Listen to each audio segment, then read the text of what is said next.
थाखा फैसा धोन फैगौ दुर्गा फुजायाव आर'नाइ पर्दा क्लाब दारकुसि दुर्गा मन्दिरनि लांगोनायाव हरब्रैनि हाबाफारि लानानै बर' सावथुनखौ दिन्थिफुंगोन। बेसे? 50,000। दासान्दि बर' सावथुनफोरा गामि गामि सक बाजारफोराव बर' सावथुन दिन्थिनायखौ नुगासिनो दं। थिग बेबादिनो बर' सावथुनखौ जौगाहोनो थाखाय आर'नाइ पर्दा क्लाबनि बानजायनायाव फैबाय थानाय दुर्गा फुजायाव तामुलपुर जिल्लानि सिङाव थानाय दारकुसि दुर्गा मन्दिरनि लांगोनायाव हरब्रैनि हाबाफारि लानानै बर' सावथुनखौ दिन्थिफुंगोन।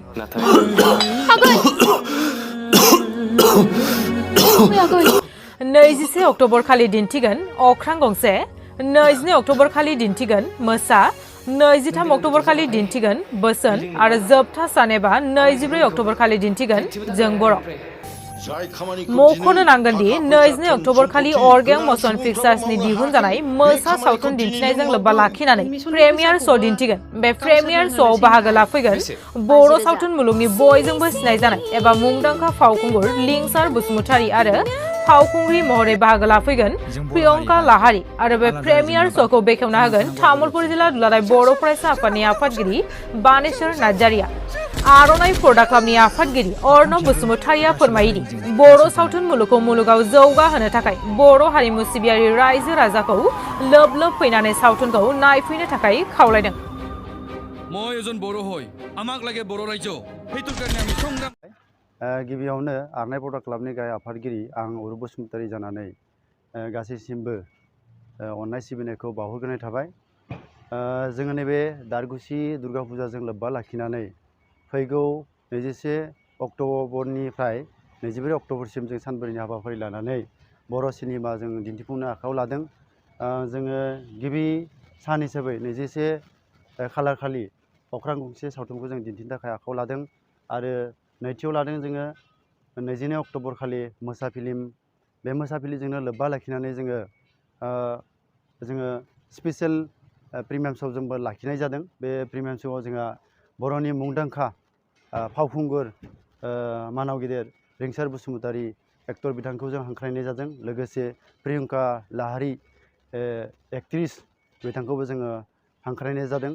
बे प्रिमियाम श'खौ जोङो मोनाबिलि 6 रिंगायाव जागायजेनगोन आरो बेयाव जोङो बेखावगिरि हिसाबै गाहाय आलासि जोङो हांख्रायनानै लाबोदों तामुलपुर दुलाराय बर' फरायसा आफादनि आफादगिरि मानाव गेदेर बानेश्वर नार्जारि सार बिथांखौ। लोगोसे बिथांजोंनो फुजिजाथाव आलासिफोरबो फैफागोन आरो जोङो बिनि नेक्स्ट 23 अक्ट'बर खालि जोङो एखे रोखोमैनो बोसोन फिल्म जोङो दिन्थिफुंनो थाखाय आखायाव लादों आरो जोङो लास्ट 24 खालार खालि जों बर' सावथुनखौ जोङो दिन्थिनो थाखाय आखायाव लादों।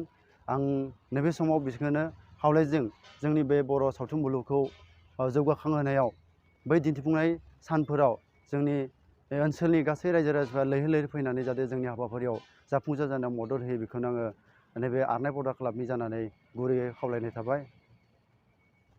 नैबे समाव गोजोननायबो थाबाय, मानो होनोब्ला जोङो बे सानब्रैनि हाबाफारि लानानै दिन्थिफुंनाय हाबाफारियाव जोंबो बे बर' सावथुनखौ गोबां खरसा खालामनानै दिन्थिफुंनो थाखाय आखायाव लादों। बेनिखायनो जोङो रायजो राजाफोरनि लैहोर फैनायखौ हांख्रायनायजों लोगोसे रायजो राजाफोरखौ जोङो सुजुग सुबिदानि थाखाय जोङो सेथि दिन्थिनायजों लोब्बा लाखिनानै जोङो टिकेटनि बेसेनखौ गोबां खालामनाय जायाखै।